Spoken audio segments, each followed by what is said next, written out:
నమస్తే ఫ్రెండ్స్, అందరికీ శ్రీరామనవమి శుభాకాంక్షలు. ఈరోజైతే బెల్లం పానకం, వడపప్పు, పచ్చి సెలవిడి చేయబోతున్నా. ఫుల్ వీడియో చూడండి. ఫస్ట్ టైం నా వీడియో చూస్తున్నట్లయితే ప్లీజ్ లైక్ చేయండి, సబ్స్క్రైబ్ చేయండి. పచ్చి సెలవిడి చేయడం కోసం బియ్యం పిండి తీసుకున్న 1 కప్పు, 3 స్పూన్లు బెల్లం తురుము వేసుకోవాలి. 1 స్పూన్ కొబ్బరి తురుము వేసుకోవాలి. కొబ్బరి తురుము వేసుకుంటే టేస్ట్ బాగుంటుంది. 1 స్పూన్ నెయ్యి వేసుకోవాలి. ఈ పిండినంతా ఒకసారి మిక్స్ చేసుకుని కొద్దిగా వాటర్ వేసుకుని కలుపుకోవాలి.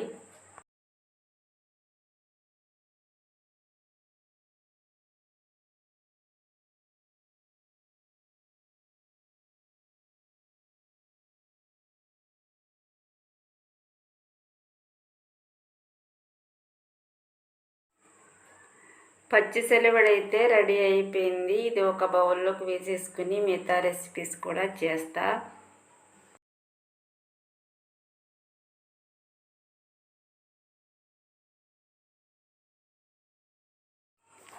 ఇప్పుడైతే వడపప్పు చేయడం కోసం 1 గంట ముందు పెసరపప్పుని నానబెట్టి పెట్టుకోవాలి.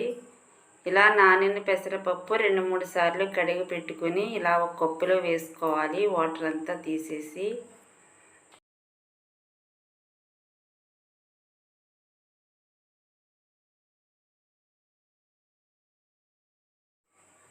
ఒక స్పూన్ బెల్లం తురుము వేసుకుని మిక్స్ చేసుకోవాలి.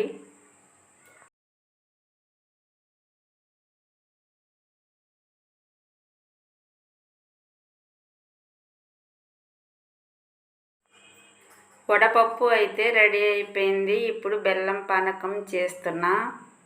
బెల్లం పానకం చేయడం కోసం 1 గ్లాస్ వాటర్ తీసుకోవాలి. 4 స్పూన్లు బెల్లం తురుము వేసుకోవాలి.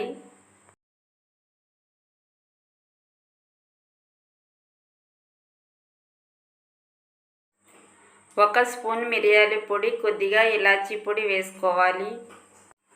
2 తులసాకులు వేసుకోవాలి.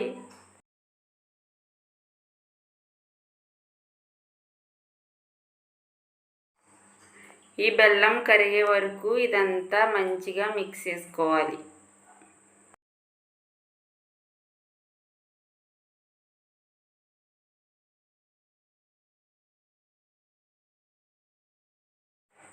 బెల్లం పానకం, పచ్చి సెలవిడి, వడపప్పు రెడీ అయిపోయింది.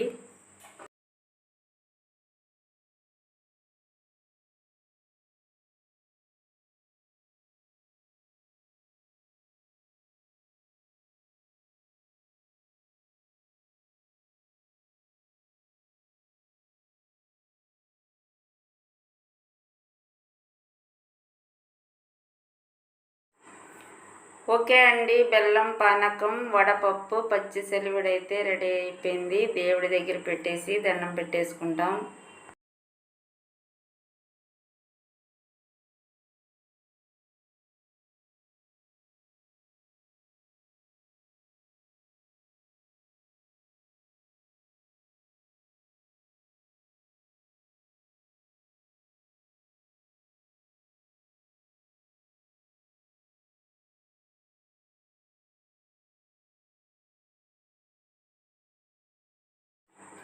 అందరికీ శ్రీరామనవమి శుభాకాంక్షలు.